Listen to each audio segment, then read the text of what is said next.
Today's date is December 20th, 2016.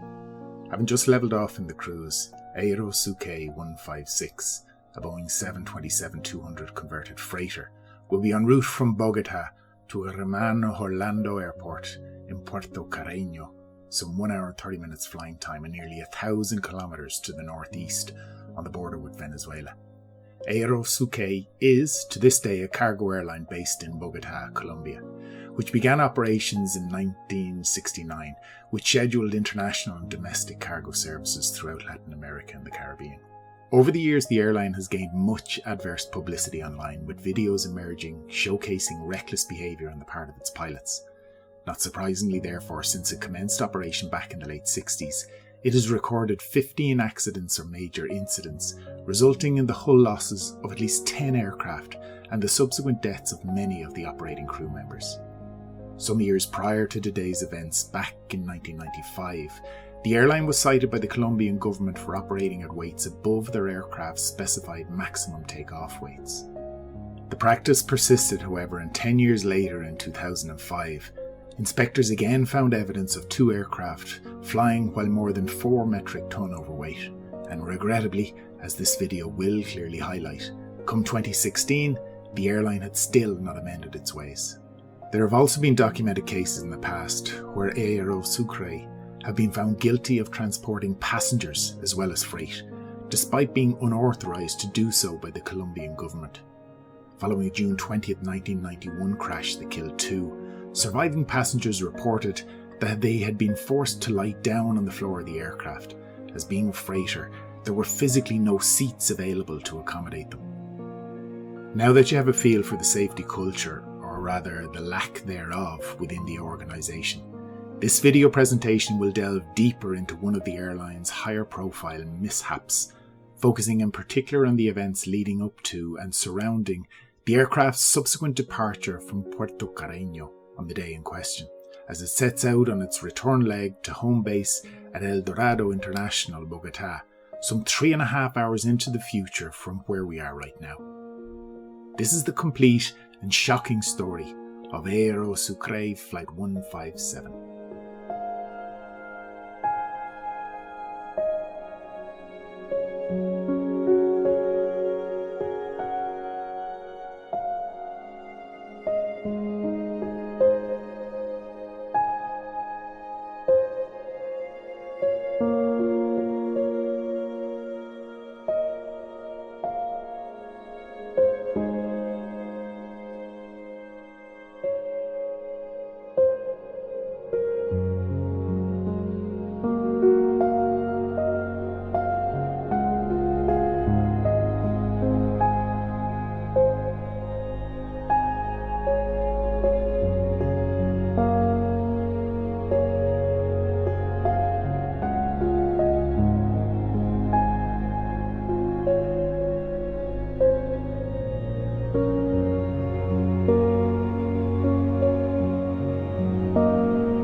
The Colombian 727, registration Hotel Kilo 4544, would land in Puerto Carreño at 14:48 local time, carrying a payload of just over 9,000 kilos of inbound freight.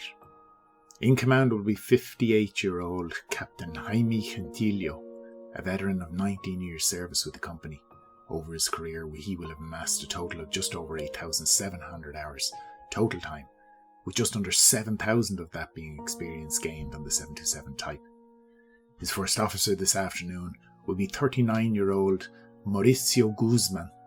8 years with the airline, he will have accumulated a total of just under 3,500 hours, all of which will have been gained on the 727. To the rear of the cockpit and occupying the flight engineer's station will be 72-year-old Pedro Duarte. Only 3 years with the company, his experience will be the lesser of all 3 crew members at just over 1,600 hours, with the breakdown of his actual 727 time never being established in the final report.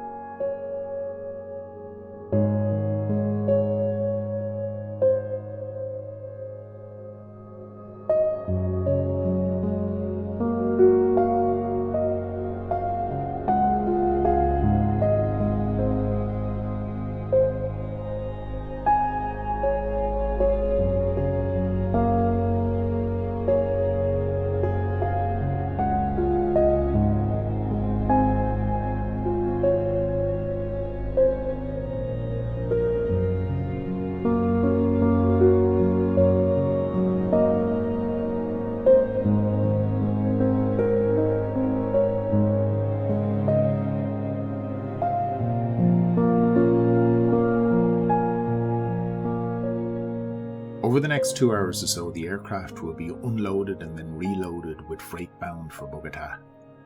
During this period, there is in fact very little for the crew to actually do, as the physical responsibility for unloading and reloading the jet rests with the loading team and their overseeing supervisor. Once concluded, the crew will then focus their attention on the jet's departure performance.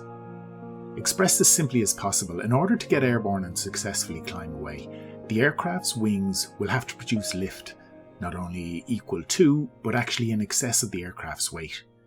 In many of my previous videos, you'll have heard me refer to the lift equation, where the lift generated by the wings is represented mathematically by the formula half rho v squared s cl. At first glance, although the formula can appear somewhat complicated and intimidating, in actual fact it really isn't. What it's actually saying is that the lift generated by the wings is dependent on a number of key factors.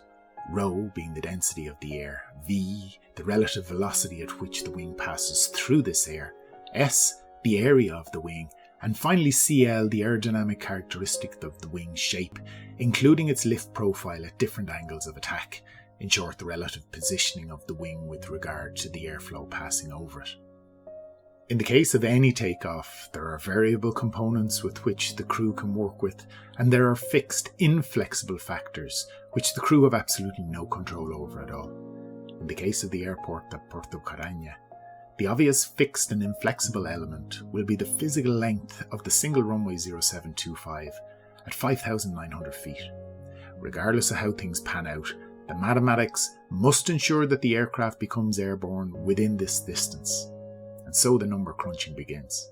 Knowing the final weight of the aircraft once the freight and fuel have been loaded, the crew will typically explore the various combinations of takeoff flap configuration, namely the shape of the wing, and the takeoff speeds associated with each specific configuration, while at the same time conducting this assessment mindful of the prevailing environmental conditions of density, temperature and wind, which for various reasons will have a direct effect on aircraft acceleration and engine performance.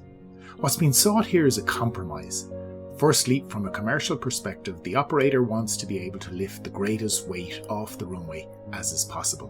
More weight equals more payload equals more revenue. However, in so doing, 2 significant regulatory pieces have to be kept in mind. Firstly, the takeoff speed required in order to lift the said aircraft's weight cannot be so high as to prevent the facilitation of a deceleration on the remaining paved surface following an engine failure should the commander decide not to continue with the takeoff role. In other words, if the decision is made to abandon the takeoff, the remaining concrete available should always allow for this, ensuring that the aircraft never ends up running off the end of the runway and into the grass. Secondly, in the case of the same engine failure, again occurring at the most critical point in the takeoff roll. Should the commander this time instead elect to continue with the takeoff, a sufficient paved surface must remain to allow for slower acceleration on the remaining engine or engines, while attempting to achieve the calculated takeoff speed.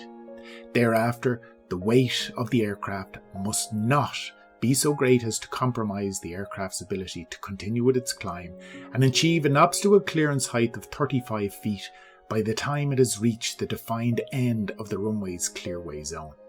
This clearway is defined as an area beyond the departure end of the runway, devoid of obstructions or obstacles which may otherwise pose a threat to the aircraft as it climbs away in its compromised state. Despite sounding incredibly complicated, in reality the actual process is somewhat simplified, with the crew's ability to access this performance data through documentation provided by the manufacturer.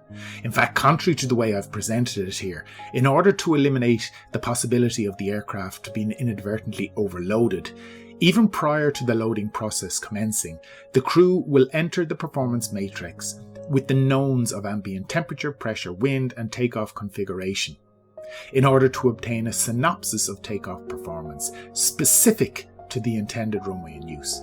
The end result will provide a clear indication as to the maximum weight the aircraft can safely take off at, on that specific runway, in that configuration and under those ambient conditions, while still satisfying all of the regulatory requirements previously mentioned. From here, the crew will decide on the minimum legal fuel requirements in order to conduct the flight, and then what, if any, additional contingency fuel they wish to carry in excess of this figure.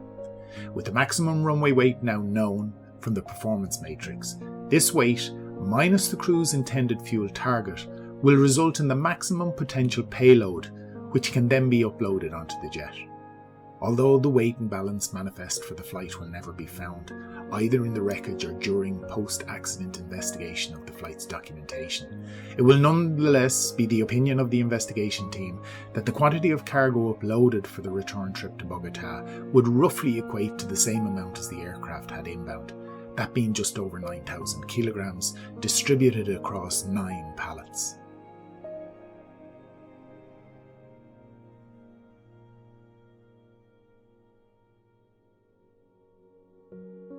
By the time the aircraft will be ready for its return leg to Bogotá, now designated Aerosucre 157, the control tower at Puerto Carreño will have closed and ATC staff will have left the airport. This fact will have been notified to the crew prior to the departure from Bogotá, and so won't come as any great surprise. Although this may sound unusual, the practice of closing the tower during periods of low traffic volume at small remote fields like this is actually not that uncommon, and although now uncontrolled, doesn't necessitate closure of the airport itself.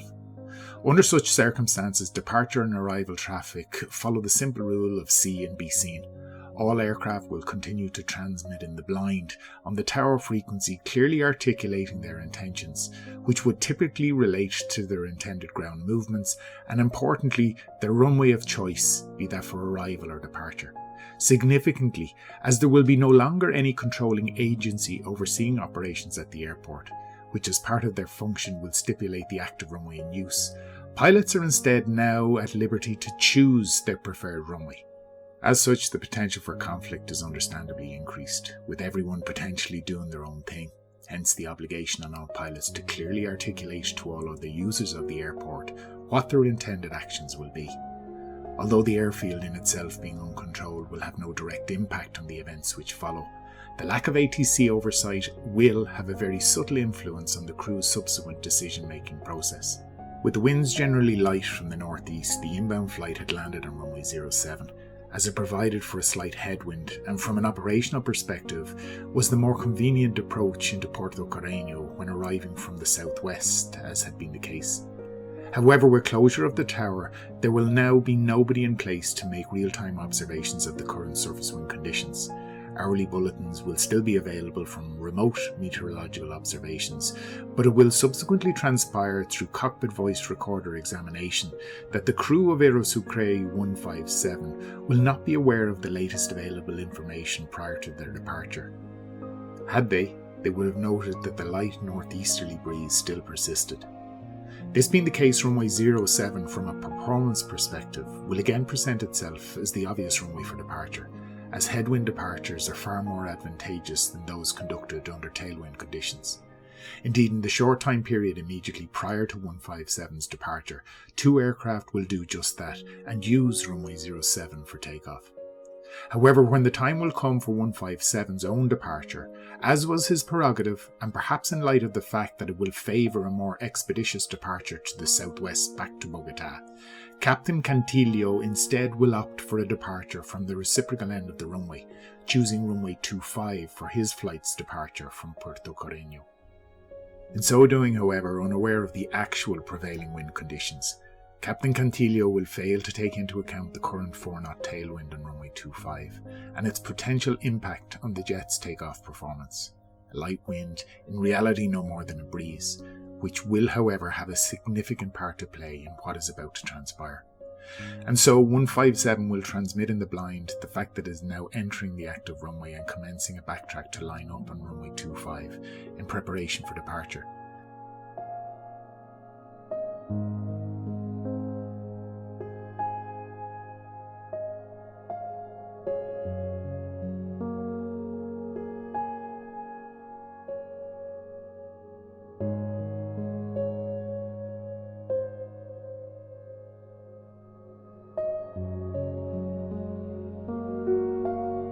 As they taxi out, they will configure the aircraft for takeoff in accordance with their previous performance calculations, and with it the introduction of the second link in the error chain, which will ultimately doom the 727.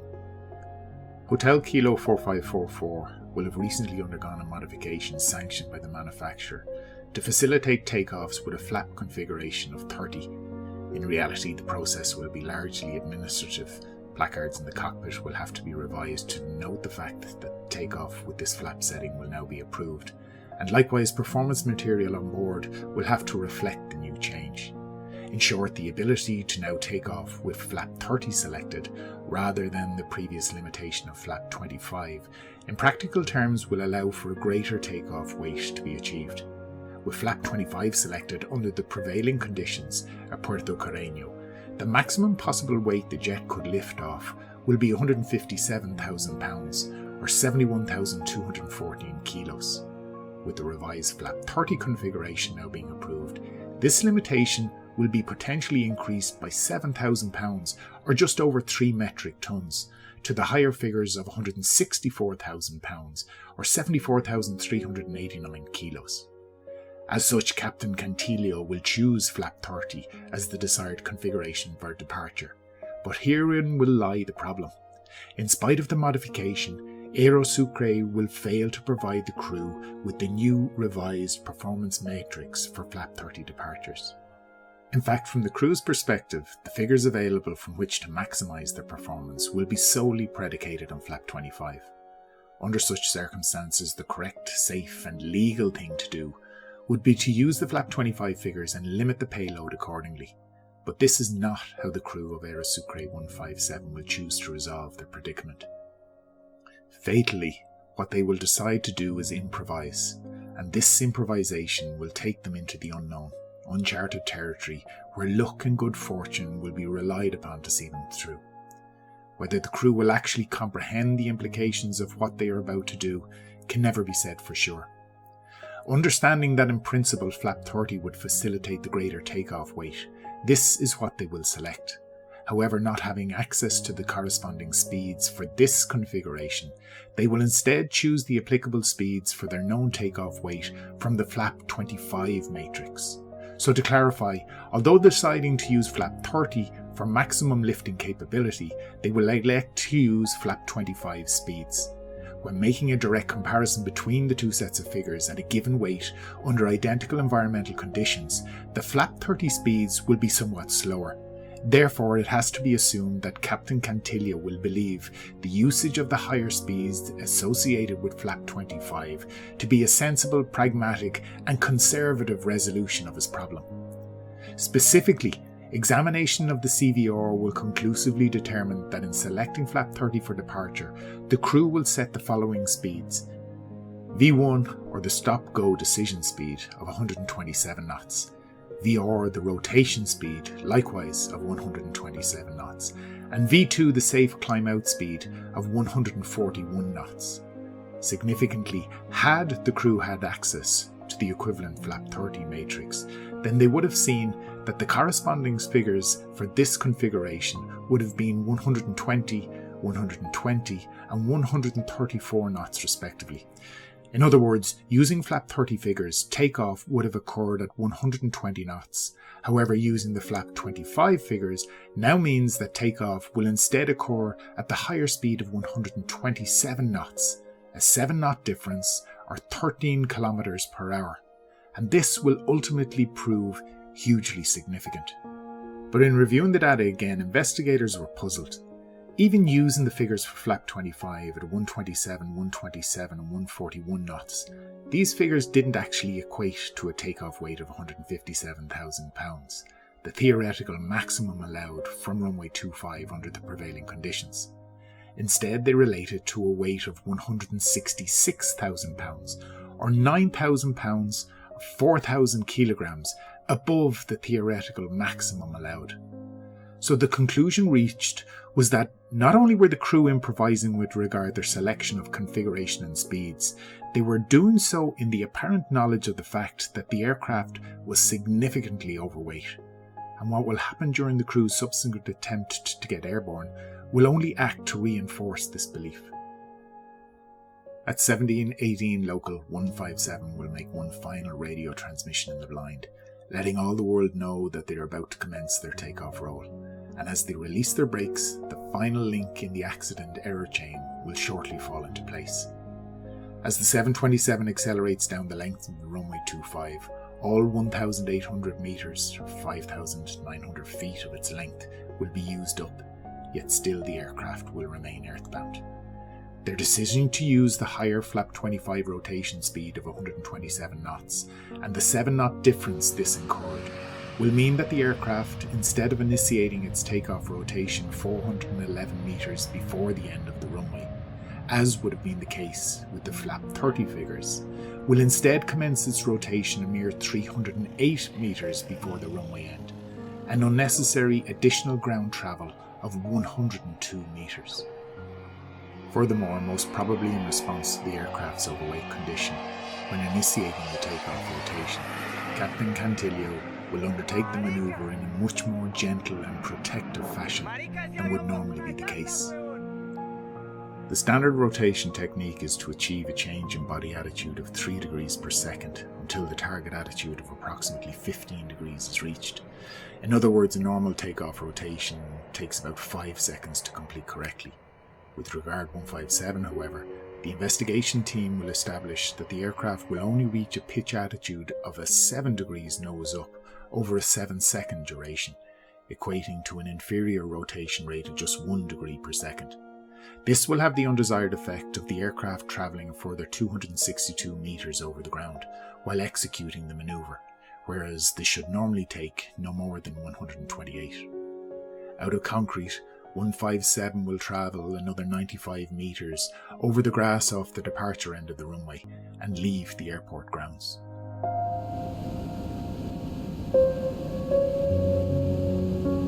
In leaving the airport grounds, 157 struck a perimeter fence and crossed the adjacent road, where numerous motorcyclists and pedestrians just narrowly avoided being hit by the aircraft. Having traversed the road, then collided with a shed and then a tree before finally becoming airborne. Due to the impact, the right main landing gear detached from the aircraft.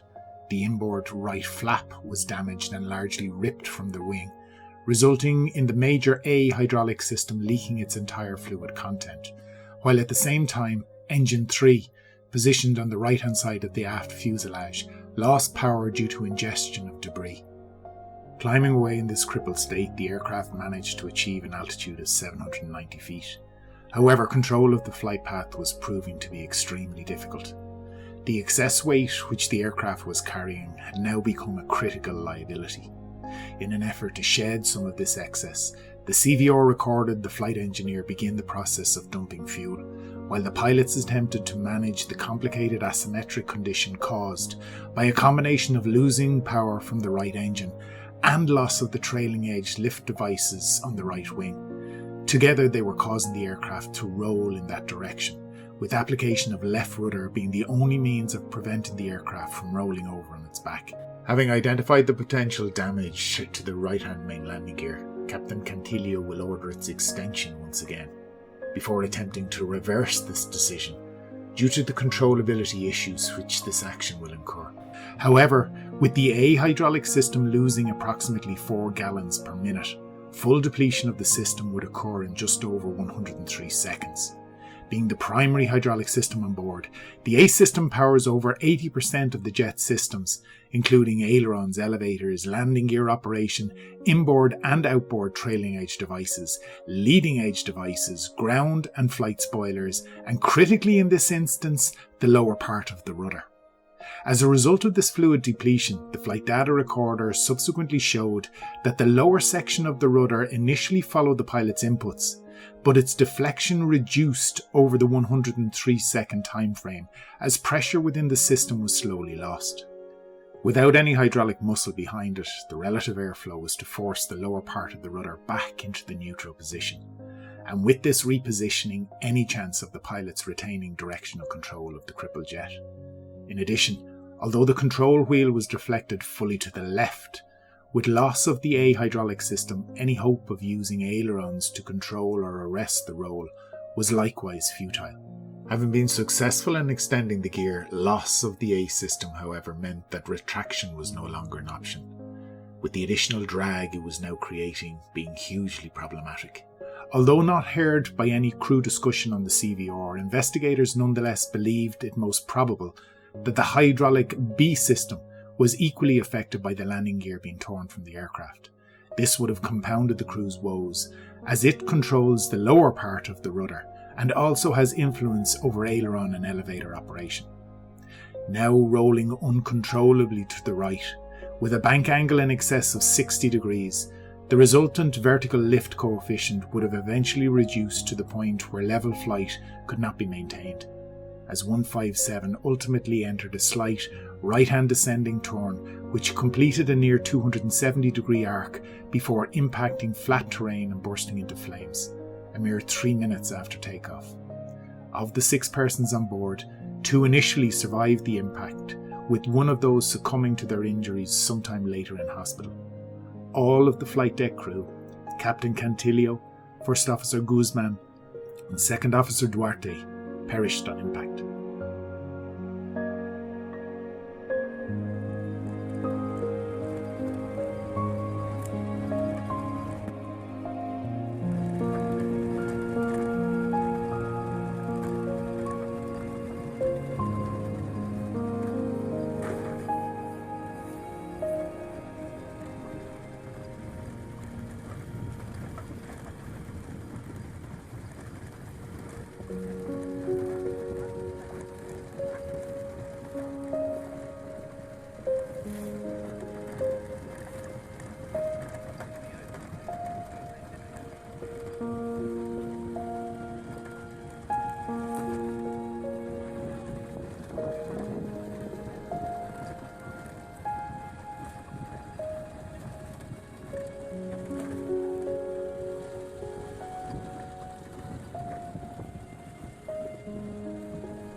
Bien, Rosito, bien la vaina, bien, bien.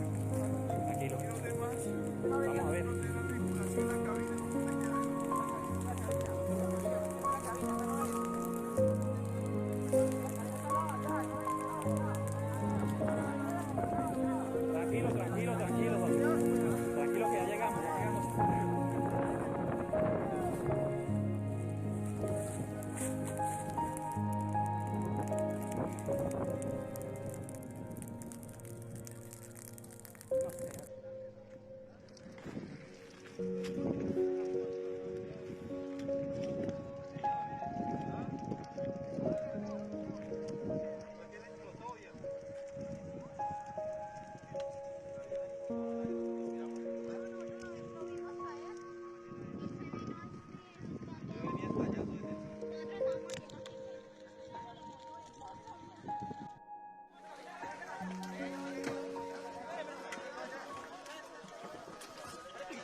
Suave. Por favor, colaboren, necesitamos oxígeno.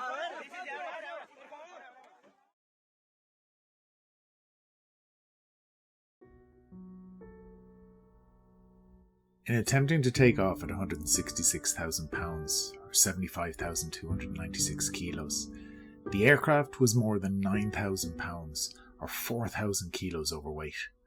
Although the crew of 157 most probably didn't know for sure, even at this weight, using flap 30 with the correct flap 30 speeds, the 727 would have gotten airborne sufficiently prior to the runway end so as to allow for adequate clearance over the shed and tree, the obstacles which had done so much damage. But in saying this, what would not have been possible would have been a safe and successful rejection of the takeoff from V1 had the aircraft suffered an engine failure on the runway. Even without factoring in the tailwind, with this extra weight, the additional runway length required to accelerate to 120 knots would have meant that in the event of a stop decision being made at this speed, there physically wouldn't have been enough concrete remaining on which to bring the jet to a stop, and thus the takeoff was technically illegal. At 166,000 pounds or 75,296 kilos, although overweight, using flap 30 with the appropriate flap 30 speeds, Aerosucre 157 would have reached its rotation or takeoff speed 411 metres before the end of the runway. Factor in the 4-knot tailwind, and the slower acceleration would extend this ground run by a further 141 metres, meaning that takeoff would now be commenced 270 metres from the end of the runway. Factor in the remaining ground travel as the aircraft transitions into the air, and the figures would show the aircraft completely lifting off some 142 metres before running out of concrete, clearing the obstacles, not by a huge margin, but nonetheless clearing them. The following clip demonstrates what this would have looked like, and illustrates the fact that this was not the first time that Aerosucre pilots had pushed the boundaries on this particular runway. When reviewing the clip, both the shed and the tree, which 157 will ultimately make contact with, will be clearly identifiable off the departure end of the runway.